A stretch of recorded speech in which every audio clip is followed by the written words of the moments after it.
Good morning and welcome everyone, I am Jatin Verma. तो guys, आज के द हिंदू न्यूज एनालिसिस में हम ये इंपॉर्टेंट न्यूज आर्टिकल्स देखेंगे। सबसे पहले, government releases ₹35,300 crore rupees in GST compensation. तो जीएसटी काउंसिल की मीटिंग 18 दिसंबर को होने जा रही है। उसी से पहले ही गवर्नमेंट ने ये अनाउंसमेंट करी है कि transfers will be done around 35,000 crore rupees. उसके बाद RTI abuse led to fear among officials. तो ये कहना है सीजेआई का कि राइट टू इंफॉर्मेशन एक्ट का अब्यूज हो रहा है, तो उसकी वजह से जो आईएएस ऑफिसर्स हैं उनके अमंग एक फियर है कि आरटीआई का अब्यूज हो सकता है। इसको हम जीएस मेंस पेपर 4 के लिए एनालाइज करेंगे और जीएस पेपर 2 के लिए पॉलिटी एंड गवर्नेंस के लिए, कि कैसे जो पब्लिक सेक्टर कंपनीज हैं, steel authority of India limited या ONGC, how they are losing out to private companies because of right to information act. Then citizenship act rules get ready. अब citizenship act क्योंकि पास कर दिया गया है, उसके बाद सिटीजनशिप एक्ट रूल्स को सरकार लाने जा रही है। इसको डिस्कस करेंगे। Growth slow down, economy page की यदि हम बात करें आज के न्यूज़पेपर से, तो growth slow down not entirely due to global factors. RBI के गवर्नर मिस्टर शशिकांत दास का ये कहना है, RBI saw a momentum for slow down building up and started cutting rates. तो WPI होलसेल प्राइस इंडेक्स क्यों बढ़ते जा रहा है, इसको भी डिस्कस करेंगे 17 दिसंबर 2019 के इस डेली न्यूज एनालिसिस में। RBI kept out Muslims long term visa holders from property buying rights. तो ये सारी चीजें हम डिस्कस करने जा रहे हैं। RBI asks banks to waive off NEFT charges. NEFT charges जो 10,000 रुपीज पे 5 रुपीज जो लगाए जाते हैं बैंक्स द्वारा, उनको वेव ऑफ करने की बात करी जा रही है। तो डिजिटल बैंकिंग या मोबाइल बैंकिंग में ये एक बड़ा फिलिप हो सकता है, एनईएफटी चार्जेस का वेव करना। इंडियन एक्सप्रेस से आज हम बात करेंगे, why the world's longest climate conference collapsed. तो ये सब चीजें डिस्कस करते हैं। सबसे पहले नजर डालते हैं एडिटोरियल्स पे। तो ये जो एडिटोरियल है, क्लाइमेट ऑफ इनएक्शन, ये आर्टिकल ये कहता है, the outcome of conference of parties 25 is all the more depressing because the countries had the benefit of new scientific reports। बावजूद इसके कि न्यू साइंटिफिक रिपोर्ट्स कंट्रीज के पास में थी, इस मीटिंग से पहले उन रिपोर्ट्स को कॉग्निजेंस में लेते हुए भी, आईपीसीसी की वार्निंग्स को ध्यान में रखने के बावजूद भी कोई खास नतीजा नहीं निकला कॉन्फ्रेंस ऑफ पार्टीज 25 से। इससे पहले यूनाइटेड नेशंस एनवायरनमेंट प्रोग्राम ने भी कुछ रेवलेशंस करी थी, उनका भी कोई आउटकम, उनका भी कोई इंपैक्ट सीओपी 25 के आउटकम पे नहीं दिखता। ये आर्टिकल जस्ट एक अवेयरनेस के लिए है। इसमें ये कहा गया है कि क्या किया जाना चाहिए था और क्या किया गया है। कुछ किया नहीं गया effectively. This article says that the sweeping powers the personal data protection bill gives to the government renders meaningless the gains from landmark KS Puttaswamy case. तो केएस पुट्टास्वामी केस में ये बात हुई थी कि केएस पुट्टास्वामी केस में राइट टू प्राइवेसी को fundamental right declare किया गया था अगस्त 2017 में। In the month of August 2017, Supreme Court had declared that right to privacy is a fundamental right implicit under article 21। Right to life के under implicit है, ये fundamental right है। Government renders meaningless the gains from landmark Puttaswamy case versus Union of India, which culminated in the recognition that right to privacy is intrinsic right, is intrinsic to life and liberty। तो article 21 जो right to life and personal liberty की बात करता है, उसी में right to privacy को recognise किया गया था। कल हमने देखा कि justice BN Srikrishna committee, जिसने ड्राफ्ट दिया था डेटा प्राइवेसी एक्ट का, तो ड्राफ्ट डेटा प्राइवेसी बिल जिन्होंने फॉर्मुलेट किया था, जस्टिस BN श्री कृष्णा ने खुद ये कहा कि इस बिल को जो उन्होंने ड्राफ्ट दिया था उसे डाइल्यूट करके सरकार लेके आ रही है। तो ये चीजें आगे भी आएंगी, हम दोबारा इन्हें कवर करेंगे हमारे न्यूज आर्टिकल्स के मीडियम से। Now the widening fissure in India's rule of law.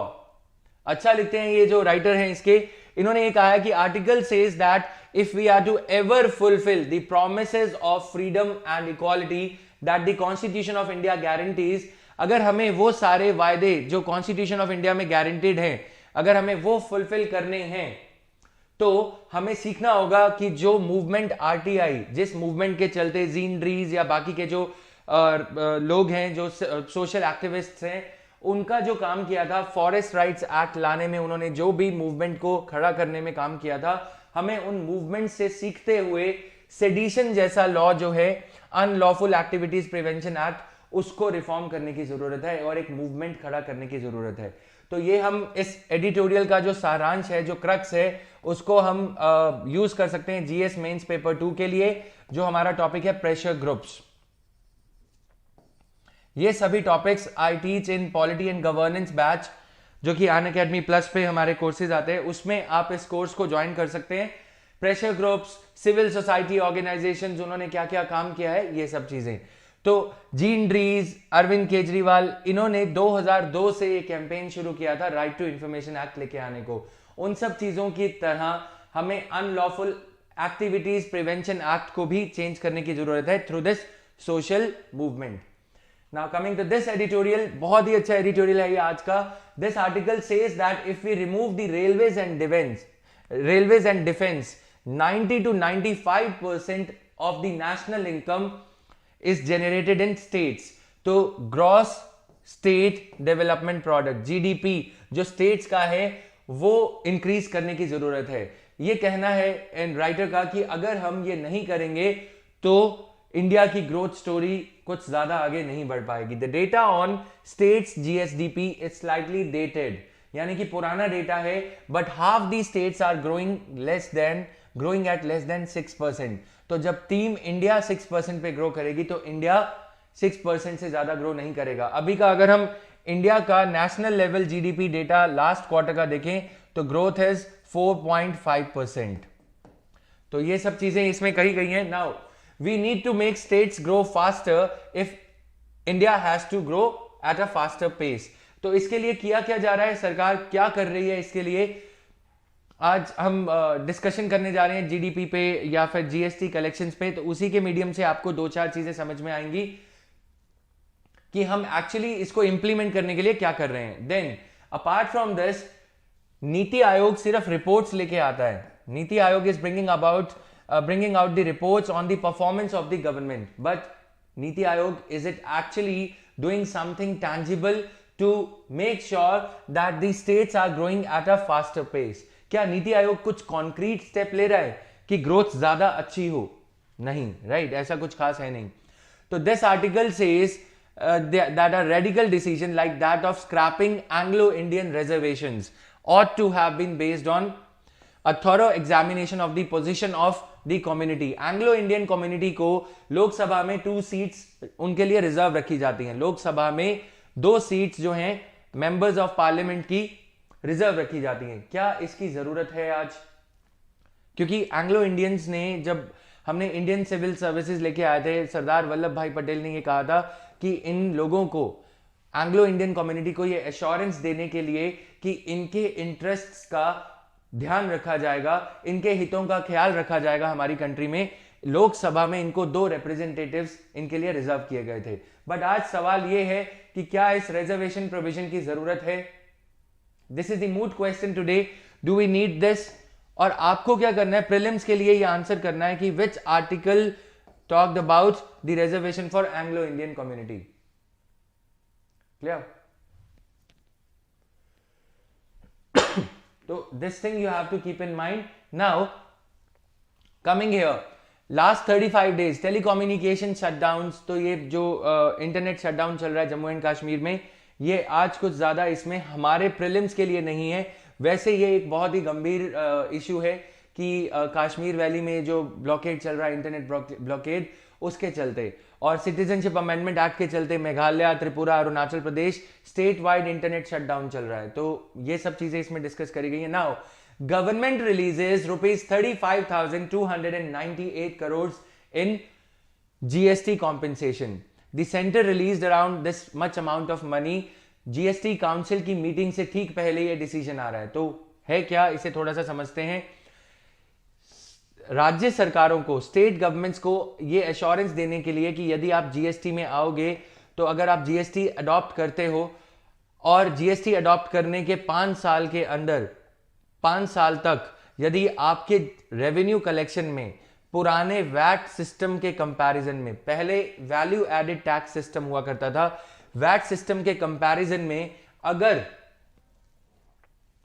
अगर जीएसटी कलेक्शंस कम होती हैं, फॉर एग्जांपल अगर पंजाब वैट के जरिए पहले 50,000 करोड़ रुपीस कलेक्ट करता था, लेकिन जीएसटी आने के बाद यदि पंजाब 42,000 करोड़ रुपीस कलेक्ट कर पा रहा है, तो central government GST compensation fund में से 8,000 करोड़ रुपीस का कॉम्पेंसेशन देगी पंजाब सरकार को, क्योंकि पंजाब सरकार ने सेंट्रल गवर्नमेंट पे रिलाय करके जीएसटी सिस्टम इंप्लीमेंट किया, जबकि वैट सिस्टम वो पहले इंप्लीमेंट कर रहे थे. So, to bring the states on board on the idea of GST, a GST compensation fund was created, so as to compensate the states for any shortfall in the revenue collection. This is what has been done now. Now, effective GST rate has fallen. तो effective GST rate अगर हम देखें तो धीरे धीरे से 14.4% था 12.6%, 11.6% finally ये सितंबर 2019 में आ गया है. This is resulting in lower tax collections. ₹2 lakh crore estimated to, ये जो जीएसटी टैक्स रेट जो कट किया गया है, इफेक्टिव जीएसटी रेट एग्जेम्पशंस देने के बाद और ये सब चीजों के बाद, this is resulting in lower overall tax collections under GST. इसकी वजह से सेंटर ने जो एश्योर किया था 14% growth in revenue collection to the states, वो सेंटर को उसकी भरपाई करनी पड़ेगी. अब उसके लिए जीएसटी कॉम्पेंसेशन फंड में पैसा होना जरूरी है. पहले ये जानते हैं कि जीएसटी कॉम्पेंसेशन फंड में पैसा आता कहां से है. Let's first understand how the money comes into GST compensation fund. GST compensation fund में यदि हम सिन गुड्स खरीदते हैं, सिन गुड्स का मतलब हुआ पापी goods. If we are purchasing sin goods like cigarette or luxury cars like BMW, Audi या Mercedes, तो इन कारों पे सबसे हाईएस्ट रेट ऑफ टैक्स लगाया जाता है 28%, प्लस 28% के ऊपर 15% सरचार्ज लगाया जाता है, सेस लगाया जाता है. और ये जो सेस है, इससे जितना भी पैसा इकट्ठा होता है वो जीएसटी कॉम्पेंसेशन फंड में कलेक्ट होता है. अब आलम ये है, the situation is so worse that GST compensation fund में sufficient amount of पैसा, sufficient amount of money is not available so as to compensate the states. क्यों? क्योंकि ओवरऑल इकोनॉमी की ग्रोथ अगर नहीं हो रही, if there is a economy wide decline exhibited by 4.5% GDP growth rate for the last quarter, तो आप ये कैसे एक्सपेक्ट कर सकते हो कि लोग महंगी कारें खरीदेंगे या सिगरेट्स ज्यादा मैन्युफैक्चर होंगी या फिर बाकी की सिन गुड्स, बाकी की जो नॉन एसेंशियल या हार्मफुल गुड्स हैं वो ज्यादा बिकेंगी. और अगर वो ज्यादा नहीं बिकेंगी तो 15% सेस कहां से कलेक्ट होगा. इसीलिए ये जो कोऑपरेटिव फेडरलिज्म की हम बात करते हैं, लेकिन फिस्कल कोऑपरेटिव फेडरलिज्म हमारा खतरे में है, राइट. क्योंकि अगर राज्य सरकारों को सेंटर कॉम्पेंसेट नहीं कर पाएगा तो क्या होगा, dues of ₹38,000 crore to the states, which may rise to 85,000 crore to 90,000 crore rupees. यानी कि सेंट्रल गवर्नमेंट की तरफ से ये पैसा ड्यू है 38,000 करोड़ रुपीस, जो कि एनालिस्ट्स का ये कहना है कि इंक्रीज होके 85,000 crore rupees to 90,000 crore rupees हो सकता है इस साल के एंड 31 मार्च 2020 तक. अगर ये हुआ तो सेंट्रल गवर्नमेंट का फिस्कल डेफिसिट बढ़ेगा, अगर सेंट्रल गवर्नमेंट वाकई ही ये पैसा स्टेट गवर्नमेंट्स को देती है तो. अब सोचा तो ये गया था कि कलेक्शंस अच्छी होंगी और सरकार को, सेंट्रल गवर्नमेंट को कोई नुकसान इसमें नहीं होगा. पॉसिबल सॉल्यूशंस इसके देखें, या तो एग्जेम्पशंस जो दी जा रही हैं जिसकी वजह से ये रेट कट हो रहा है, रेट जो effective rate of GST collection है जिसकी वजह से इसमें कमी देखने को मिल रही है, इन एग्जेम्पशंस को रिड्यूस कर दिया जाए. दूसरा, raise tax rates, compensation cess को बढ़ाकर 15% से 20% कर दिया जाए. थर्ड, चेक दी लीकेजेस, यानी कि जो अभी भी जीएसटी सिस्टम के आने के बाद भी जो चोरी हो रही है टैक्स सिस्टम में, उसको रिड्यूस करने की बात करी जाए. अब हो क्या रहा है, government of Punjab had threatened to take the central government to the court. Chhattisgarh Chief Minister has asked the center to consider extending the cut-off date for compensation कि एक्सटेंड कर दो कट ऑफ डेट, कॉम्पेंसेशन की जो date है थोड़ी देर में दे देना, लेकिन आपको पैसे तो देने पड़ेंगे, ये कहना है छत्तीसगढ़ के चीफ मिनिस्टर का। ये सारी जो पॉलिटिकल पार्टीज हैं, आप देखोगे कि कांग्रेस रूल्ड है, इसमें पॉलिटिकल पार्टी का कुछ लेना देना नहीं है। बीजेपी की जो सरकारें हैं वो थोड़ा साइलेंट हैं, लेकिन सरकारों से ये कोरस इमर्ज हो रहा है सदर्न स्टेट्स की तरफ से भी कि जीएसटी के आने के बाद इंडिया में नुकसान हो रहा है स्टेट्स को।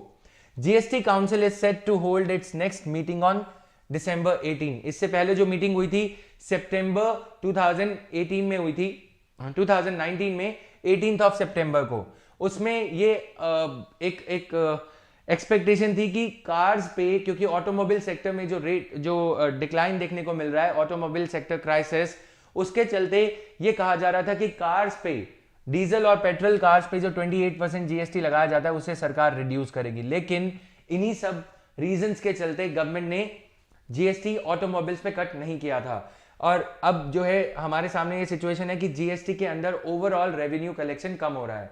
Speaking at an event earlier, finance minister sought to assure the states that the center would not renege on its promise to compensate them and explained that the delay was because GST collections had been lower than expected. Earlier this month, centre ने राज्य सरकारों को यह कहा था, states voicing the concern that due to lower GST collections, compensation cess might not be enough to pay for the losses arising out of the adoption of the new tax system, GST tax system. Now I ask you a question, आप लोग सभी comment section में इसका answer करोगे कि आपको क्या लगता है कि what are the plausible reasons because of which the GST collections are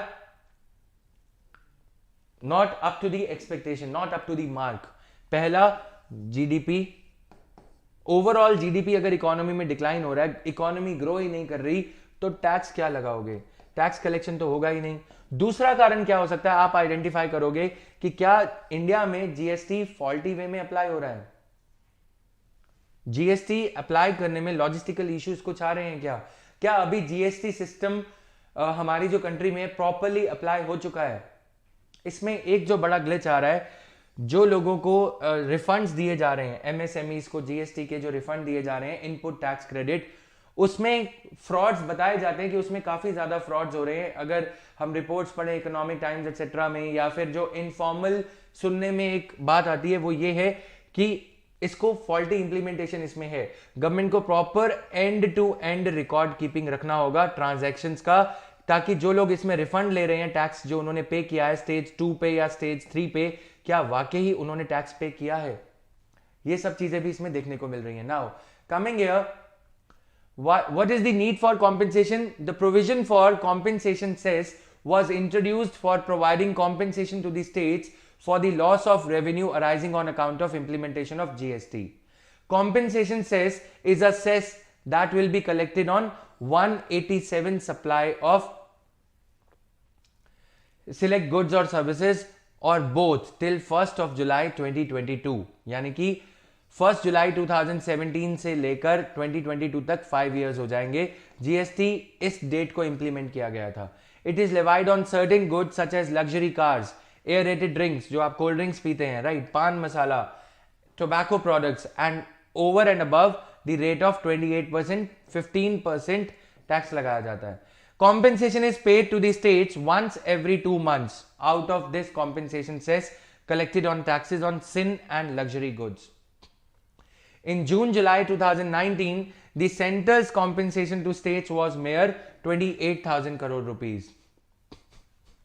This could be due to a loss.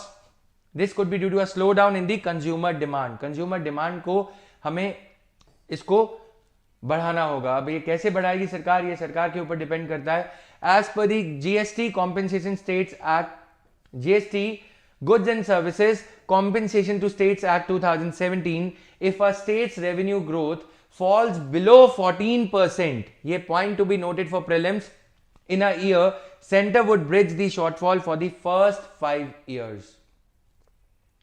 अगर स्टेट के रेवेन्यू पहले 1 लाख करोड़ था, जीएसटी के पहले साल में 1,14 करोड़ से अगर कम हुआ, तो सेंट्रल गवर्नमेंट जो भी नुकसान होगा, कमी होगी, उसको कॉम्पेंसेट करेगी, ये कहा गया था इसमें. Now coming here, centres move is aimed at ensuring that the states with a revenue shortfall do not face a sudden fiscal shock when the 5-year GST transition period ends in 2022.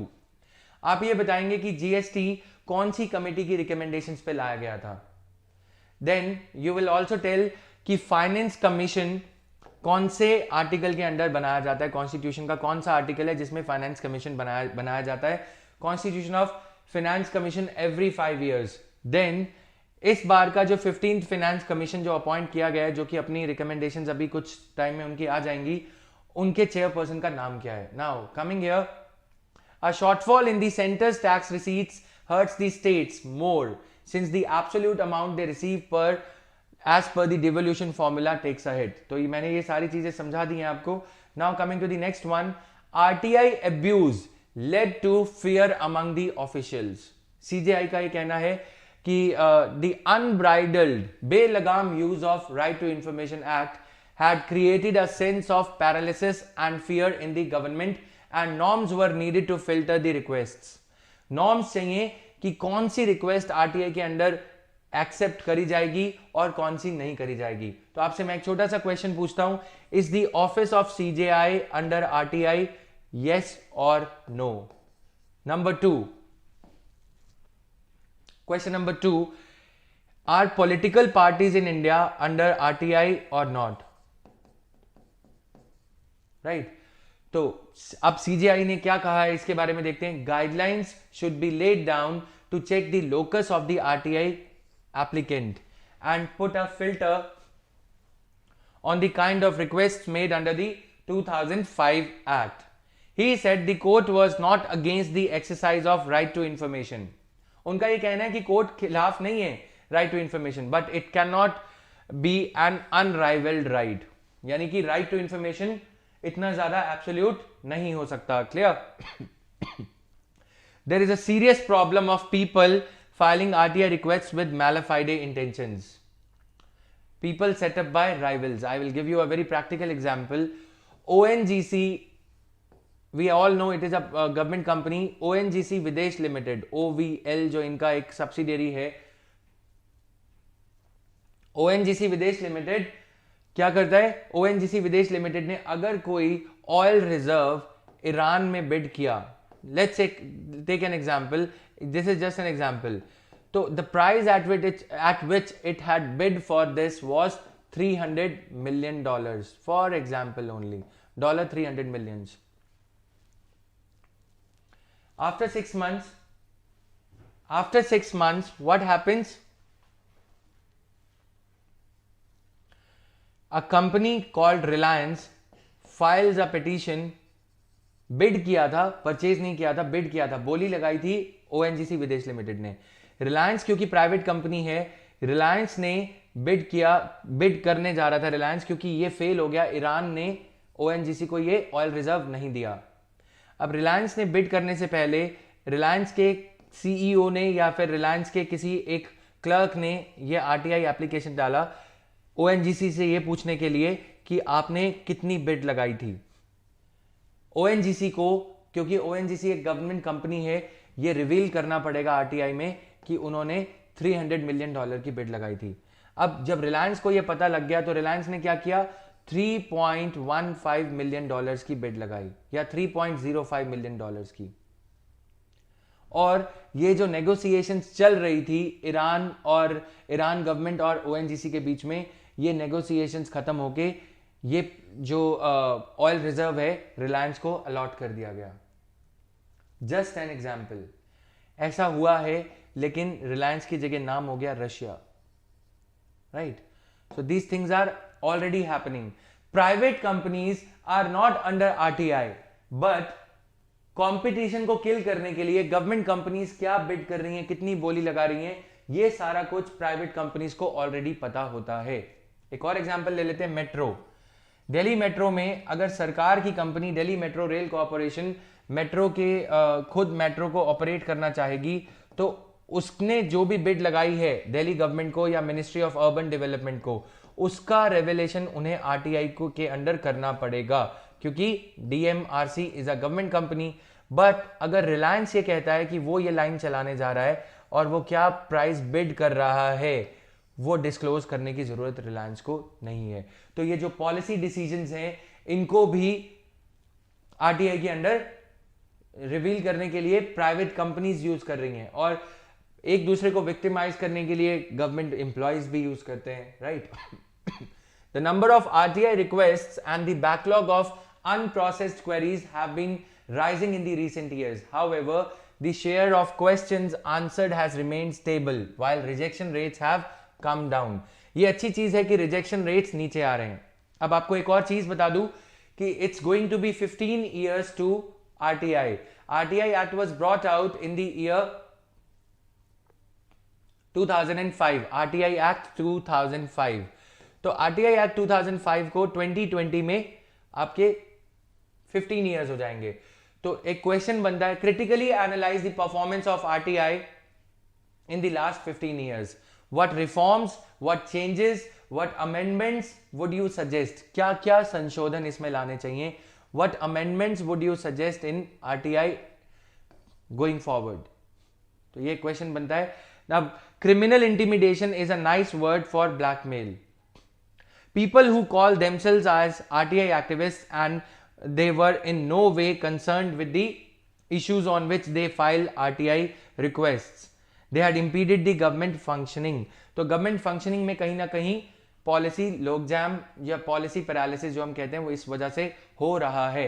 The Right to Information Act empowers the citizen to demand responsibility from public servants, bring to light the issues of poor governance and bureaucratic apathy, hold public servants accountable for their actions or inactions also. अब अगर हम देखें कि एक government functionary जो है या कोई ब्यूरोक्रेट है उसके ऊपर कितने उसके मतलब कांटों का सरताज पहन रखा है. एक वैसे अगर हम देखें तो कांटों का ये क्या है, एक तो आरटीआई, फिर कोई भी कभी भी कोर्ट में जा सकता है, ऊपर से लोकपाल हम बना रहे हैं. तो this is like ring fencing the bureaucracy. मतलब पूरी तरह से a bureaucrat, a government functionary is in shackles, चेनों से बंधा हुआ है, राइट. क्योंकि इसमें ऐसे माहौल में डिसीजंस जो कड़े डिसीजंस है वो नहीं लिए जा पाएंगे. The strict decisions, the decisions which might be better in the better interest of the nation may not be taken by the bureaucrats. Why? Because खतरा है कि कब कोई फाइल कोर्ट खोल देगा, सुप्रीम कोर्ट या फिर आरटीआई या फिर सीबीआई या फिर कोई और एजेंसी, मीडिया एटसेट्रा. ये सारे खतरों में फंक्शनिंग नहीं हो पा रही है, ये बात सही है. बट अगर हम वर्सेस वाली सिचुएशन लेके आए कि आरटीआई वर्सेस सीक्रेसी, तो the balance would definitely tilt in favour of RTI. क्योंकि काफी ज्यादा इसके बेनिफिट्स भी हैं कि टोल टैक्सेस हम कितने सालों से पे करते आ रहे हैं, लेकिन कोई ये नहीं पूछता national highway authority of India से कि ये जो कंपनी है, फॉर एग्जांपल एमजीआर या फिर कोई और कंपनी जीएमआर या एजीआर, इसको कितने सालों के लिए टोल टैक्स अप्लाई करने के लिए कहा गया है. तो आप एनएचएआई के साथ आरटीआई एप्लीकेशन फाइल करके, एनएचएआई को आरटीआई एप्लीकेशन फाइल करके ये पूछ सकते हो कि एमजीआर 7 ईयर्स तक टोल टैक्स कलेक्ट करेगा या 10 ईयर्स तक. ऐसा नहीं है कि गुलामी चलती रहे कि हम 100 साल तक टैक्स पे कर रहे हैं. तो ये सारे फायदे आरटीआई से ही हुए हैं. अगर हम नेट एक बैलेंस शीट क्रिएट करें तो आरटीआई का फायदा ज्यादा हुआ है, नुकसान कम. इसीलिए हम सीजीआई की बात को सपोर्ट यहां पे नहीं करते. ठीक है, पैरालिसिस एंड फियर है, लेकिन अगर राफेल जैसी डील में एलिगेशंस लग सकते हैं और बाद में सुप्रीम कोर्ट उसे एक्सेप्ट करता है कि हिंदू ने सही किया था, जो ऑफिशियल सीक्रेट्स एक्ट है उसकी कोई जगह नहीं है इंडिया में अब, क्योंकि ट्रांसपेरेंसी का एरा है 21st सेंचुरी में. तो अगर राफेल जैसी डील पे क्वेश्चन उठ सकते हैं तो कुछ भी क्वेश्चनेबल है. Nobody is above law and nothing is infallible. Nothing per is इनफैलिएबल. तो अगर कुछ भी चीज जो है अनक्वेश्चनेबल नहीं है तो फिर आरटीआई भी पूरी तरह से अगर लागू होगा तो एटलीस्ट सिटीजन और गवर्नेंस का जो एक पहले हम ब्रिटिश राज से चलते आ रहा है कि इम्बैलेंस है, वो बैलेंस अब सिटीजन की फेवर में टिल्ट हो रहा है. तो ये अच्छी बात है.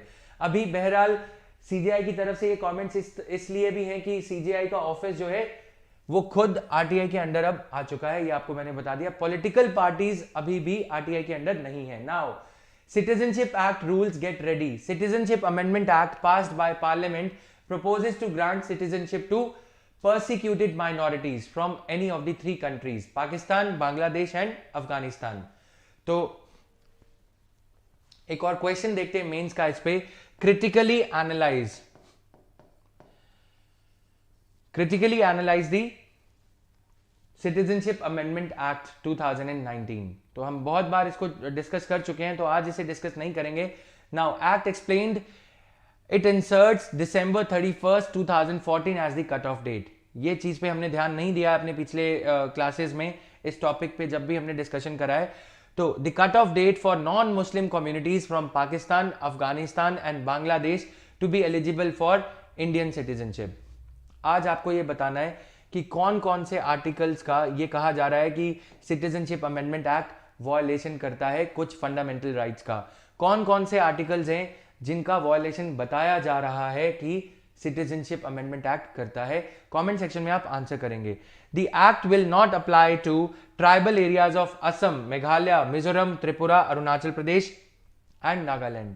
और आपको ये बताना है कि क्या citizenship amendment act inner line permit areas पे एप्लीकेबल होगा. शेड्यूल 6 के 5 प्रोविजंस क्या हैं, शेड्यूल 6 के 5 इंपॉर्टेंट प्रोविजंस क्या हैं, ये आप कमेंट सेक्शन में आंसर करेंगे.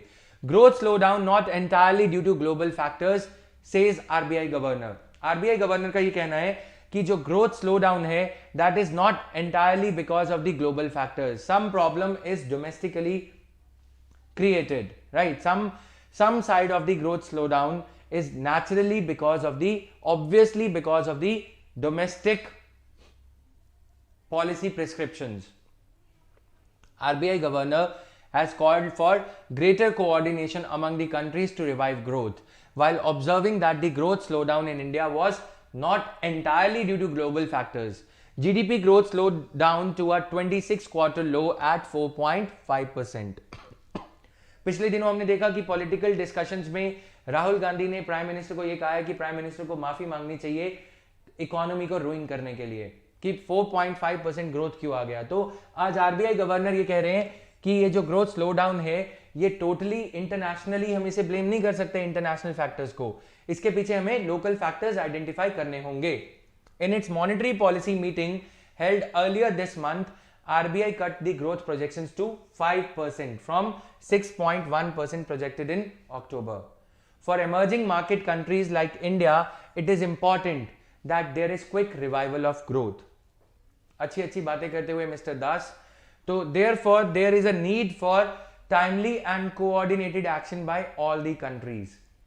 Despite a forecast for lower growth, RBI held interest rates in December due to concerns on rising prices. तो आरबीआई का मॉनेटरी पॉलिसी रिव्यू अभी जो रिसेंटली हुआ था उसमें आरबीआई ने इंटरेस्ट रेट कट नहीं किया है क्योंकि CPI inflation projection was revised upwards. Inflation जब बढ़ता है तो फिर आरबीआई रेट कट नहीं करता. तो हमने इसको तंदूर मॉडल से बहुत बार समझा है कि अगर इंडियन इकोनॉमी को एक तंदूर मान लिया जाए, yes the baking thing, right, chapatis बनाने के लिए जो आपकी शादी में यूज होगा, तो उस केस में क्या होता है अगर हम मनी को एक फ्यूल मान लें, if you consider money to be fuel, तो पैसा अगर हम तंदूर में डालेंगे तो क्या होगा, आग ज्यादा होगी, इन्फ्लेशन या फिर फ्लेम ज्यादा होगा. फ्लेम ज्यादा होने से किसके हाथ जलेंगे, जो गरीब आदमी है, poor person will face the Brunt of inflation if you are putting more fuel into economy, because fuel of money will increase the demand, but if commensurately government is not working on the supply side, government is not working on the inflation, government is not working on infrastructure, government is not working on manufacturing, government is not bringing about policy reforms, अगर government ये सारी policies में सुधार नहीं लेके आती है, infrastructure के लिए कुछ नहीं करती है, मैन्युफैक्चरिंग सेक्टर के लिए कुछ नहीं करती है, तो फिर क्या होगा, उतनी ही गुड्स को डिमांड जो है बढ़ जाएगी क्योंकि पैसा ज्यादा है, मनी ज्यादा होगा, रुपी ज्यादा होने की वजह से more money chasing same amount of goods, उसकी वजह से इंफ्लेशन इकोनॉमी में बढ़ेगा. इसी को ध्यान में रखते हुए आरबीआई ने इंटरेस्ट रेट कट नहीं किए हैं. Now coming here, what explains the slump? Car sales. आप देख सकते हो कि कार सेल्स और डिजिटल ट्रांजैक्शंस में कमी देखने को मिल रही है। Net perceptions and expectations on spending, तो लोग अपना पैसा जब बचाने लग जाते हैं, when people have a tendency to save more than they spend, तो ये आशंका होती है लोगों के मन में कि आज वो एम्प्लॉयड हैं, कल वो अनएम्प्लॉयड हो सकते हैं, इसीलिए they tend to save more in the short run. और जब लोग सेव करने लगते हैं तो सेल कम होती है, सेल कम होगी तो प्रोड्यूस कम होगा, प्रोड्यूस कम होगा तो प्रोड्यूसर जो है एम्प्लॉयमेंट नहीं देगा लोगों को, एम्प्लॉयमेंट नहीं मिलेगी तो फिर ये सिनेरियो तो सही हो गया कि लोग जो सेव कर रहे थे शॉर्ट रन में, यानी कि वो सही थे कि उनकी नौकरी जा सकती है, राइट। तो ये सब चीजें हैं। Costlier food items increase WPI to 0.58%. Wholesale price based inflation increased to 0.58% in November 2019 against 0.16% in October. However, year on year, the inflation slowed compared to 4.47% in November 2018. एक साल से दूसरे साल का कंपैरिजन करें तो नवंबर 2018 के कंपैरिजन में इस साल इन्फ्लेशन कम इंक्रीज हुआ है 2019 में।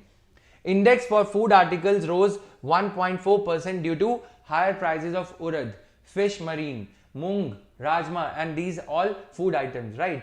Index for non-food articles rose by 0.6%. तो आपको इतना ज्यादा इन फैक्ट्स एंड फिगर्स में जाने की जरूरत नहीं है, ब्रॉडली ट्रेंड पता होना चाहिए, उसके पीछे रीजंस पता होने चाहिए कि क्या रीजंस हैं जिसकी वजह से इन्फ्लेशन इंक्रीज हो रहा है। Wholesale price index is the price of a representative basket of wholesale goods.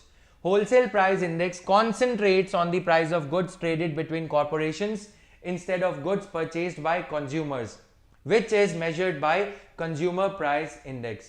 The purpose of WPI is to monitor price movements that reflect the supply and demand in the industry. In India, Consumer Price Index has been adopted to measure inflation instead of Wholesale Price Index. आपको ये बताना है, थोड़ा मुश्किल question है, CPI as a criteria to measure the inflation was adopted on the basis of recommendations of which committee? कौन सी committee ने ये कहा था कि WPI की जगह CPI को पैरामीटर माना जाए इन्फ्लेशन गेज करने के लिए? कमेंट सेक्शन में आप आंसर करेंगे, right. So just let me have a look on your comments as well.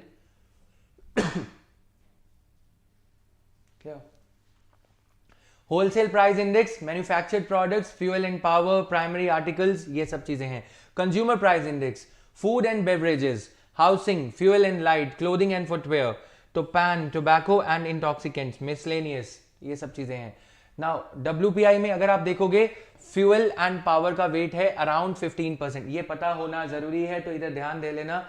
Manufactured products जो WPI में है 65% वेट रखते हैं, यानी कि 65% हिस्सा जो है मैन्युफैक्चर्ड आइटम्स को यहां पे दिया गया है। अगर मैन्युफैक्चर्ड आइटम्स में इन्फ्लेशन बढ़ेगी तो WPI ओवरऑल इन्फ्लेशन दिखाएगा।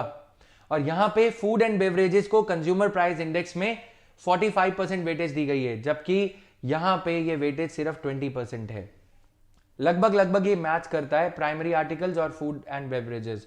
हाउसिंग, कंज्यूमर प्राइस इंडेक्स में हाउसिंग एक्सेट्रा को ज्यादा इंपॉर्टेंस दी गई है। तो अब मैं ये क्यों बता रहा हूं, कल परसों के डेली न्यूज एनालिसिस में हमने ये देखा था कि WPI तो इन्फ्लेशन कम दिखा रहा है, लेकिन CPI में इन्फ्लेशन थोड़ा ज्यादा है, रिलेटिवली WPI का इन्फ्लेशन कम है। ऐसा क्यों?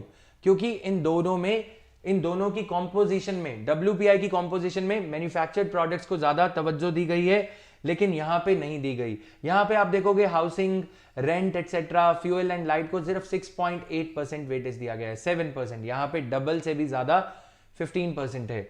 इस वजह से CPI यदि बढ़ता है, होलसेल प्राइस इंडेक्स उसको मैच नहीं करता।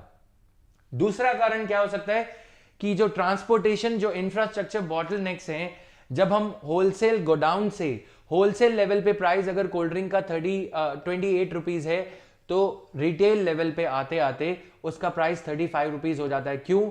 क्योंकि जो ट्रांसपोर्टर को हायर किया जाता है, हमारे यहाँ पे सड़कें अच्छी ना होने की वजह से, ट्रांसपोर्टेशन फैसिलिटीज या ट्रैफिक जैम्स होने की वजह से ये प्राइस बढ़ता है। Clear? All these factors are responsible for mismatch in the reading of wholesale price index and consumer price index. इनको याद नहीं करना है, बस ये पता होना चाहिए ब्रॉडली कि कैसे आप इसको ऐसे अरेंज कर लें. F&B मतलब food and beverages, they have got a weightage higher than housing. फिर हाउसिंग के बाद कौन आता है यहाँ पे, ये आपको चेक करना होगा. 28.3%, राइट. तो ये सेक्टर आ जाएगा मिसलेनियस वाला. मिसलेनियस में आप देखोगे कि कुछ आइटम जैसे कि शूज एटसेट्रा, मोबाइल फोन्स, ये सब चीजें आती हैं. Now RBI kept out Muslims long-term visa holders from property buying right. With the controversial Citizenship Amendment Act coming into force, the spotlight is now on a Reserve Bank of India circular issued back in March 2018 that allowed the beneficiaries of the act to buy immovable property. RBI notification under the Foreign Exchange Management, Acquisition and Transfer of Immovable Property in India Regulations 2018 issued in March 2018 said that a person being a citizen of Afghanistan, Bangladesh or Pakistan belonging to the minority communities in those countries, namely Hindus, Sikhs, Buddhists, Jain, Parsis and Christians, यहाँ पे भी Muslims का नाम नहीं है, who are residing in India and have been granted a long-term visa by the central government may purchase only one residential immovable property in India as a dwelling unit, रहने के लिए, for self occupation and only one immovable property for carrying out self employment. तो ये RBI notification में ये सब लिखा गया है. Now Constitution Amendment Act talks about granting citizenship to persecuted minorities, the same minorities that the RBI guidelines talked about, and from the same countries, Afghanistan, Bangladesh and Pakistan. Since these guidelines were issued under the Foreign Exchange Management Regulation, these were issued after consultation with the government only.